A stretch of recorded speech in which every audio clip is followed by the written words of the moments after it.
Bonsoir, bonsoir. Bonsoir, non, bonjour, pas du tout. On est l'après-midi.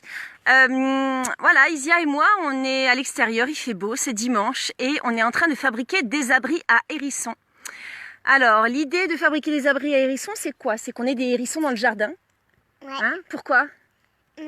Pour que ce soit bien. Pour que ce soit mignon? Que ce soit bien? Pourquoi c'est bien d'avoir des hérissons dans le jardin? Parce que c'est tout mignon. Parce que c'est tout mignon. Parce que c'est tout mignon, parce que ça mange les limaces et les escargots. Donc Ouais. c'est bien parce que les limaces et les escargots, ils mangent les salades. Donc on n'est pas content, surtout quand il fait très humide. Et du coup, le fait de faire venir des hérissons, de favoriser l'installation d'hérissons dans son jardin pour un jardinier. Oh, ta larve. Ah, Isia, elle a trouvé une larve de coccinelle, je vous montre.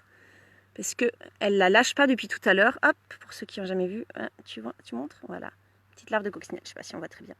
C'est peut-être un peu... Ah non, là on ne voit pas. Attends, voilà. Bon bref, et voilà, en fait, le fait de favoriser la venue de prédateurs de légumes, on va dire, dans son jardin, ben, ça fait partie de la lutte biologique. Donc on peut favoriser la venue de hérissons, c'est pas mal. La venue de... comment ça s'appelle cirf, non je sais plus, des insectes qui mangent pas mal de pucerons.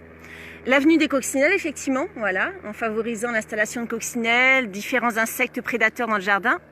Et là, on va vous montrer ce qu'on a fabriqué. On a déjà fabriqué une maison, il y en a une qui est en cours. Je peux leur montrer. Oui, attends, je vais tourner. Et on va vous montrer à quoi ressemblent nos petites maisons. C'est très simple, on a récupéré des cagettes un peu hautes qu'on a mis sur le côté, donc les cagettes. On va tourner. Hop, voilà. Attends, je pense que j'appuie. Vas-y, appuie. Voilà, c'est bon. Alors, il nous faut donc des cagettes comme ceci. Des cagettes un peu hautes, avec un bord un peu haut. Il faut du plastique ou de la vieille nappe pour imperméabiliser la cabane. Et ensuite, nous, on a récupéré donc soit des feuilles mortes, soit de la paille, du foin, des tas de bois qu'on va mettre par-dessus. Donc en pratique. Et également un morceau de planche pour pouvoir fermer, pour que les animaux domestiques, comme les chiens, n'y aillent pas. Alors, ça donne ça. Ça, c'est une... Alors, je vais vous montrer. Idéalement, on va installer ça dans une haie, par exemple. Donc ça, c'est la cabane. On voit pas grand-chose. Je vais essayer de l'ouvrir un petit peu pour décrypter. Et puis après, je vous montrerai la fabrication ensuite. Donc, il y a une cagette. Une cagette qu'on voit, que j'ai mis debout. Enfin, sur le côté, sur la tranche. Ensuite, il y a un petit peu de plastique. Et là, j'ai refermé avec un petit peu de bois ici, quelques bûches, et de la paille, ainsi qu'une planche. Une planche, il y a une vieille brique et une planche de bois pour refermer l'entrée. Donc ça fait, je ne sais pas si on peut voir à l'intérieur, mais ça fait un petit espace très sympathique pour les hérissons.